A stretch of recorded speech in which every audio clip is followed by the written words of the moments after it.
is it makes me think of Narnia, right? Right. So like you have this sort of imaginative work of fiction by C.S. Lewis, but animals and human beings have this. There is like a subordinate relationship, Hmm. but there's this deep, respectful, um, kind of self-giving love thing that's Hmm. happening there, and it almost seems like he's got something like that in mind.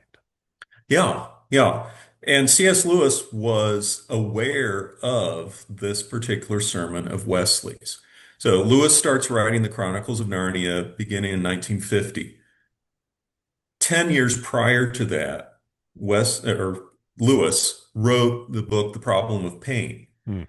And in that book, he's concerned with the problem of suffering and evil, theodicy, those sorts of things. He deals with human suffering, but then in one of his chapters, he also addresses animal suffering, and he specifically cites this sermon of John Wesley's. Interesting. So Lewis is aware of this sermon and Wesley's conjecture. So I mean, this is fascinating to me. So I mean, you've got in Narnia, you've got talking animals, but they can revert to sort of a brute Mhm. status where they become non-talking animals and Yeah. aggressive. There's the scene where there's like I think it's a bear. Is it a bear that comes after the kids in one of the books? And Yeah. I think it's Prince Caspian. And Yeah. he's kind of they think, oh, it's a talking bear. Let's go talk to him. And Hmm. the bear almost attacks him. I think it's a bear. If Yeah. it's not a comment, someone in the comments will correct me. Um, and so there's this almost you almost get it. I mean, I don't know that it's possible to demonstrate that Lewis was influenced by John Wesley, but it resonates deeply with this sermon that Hmm. in a fallen world, the animals sort of regress into this violent, brute Hmm. state, and in a new creation where human beings and his this is an important part, isn't it?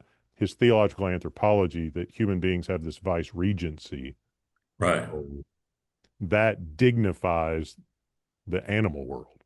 Hmm.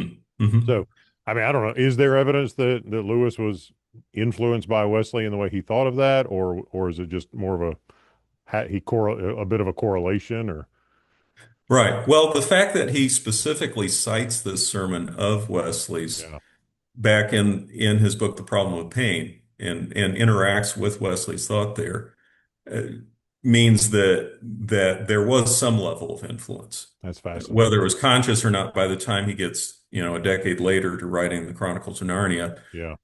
he at least 10 years earlier had been interacting with Wesley. So yeah. So before he writes the Chronicles of Narnia, he's thinking about John Wesley's Hmm. animals, brute animals, like Yeah. capable of God animals.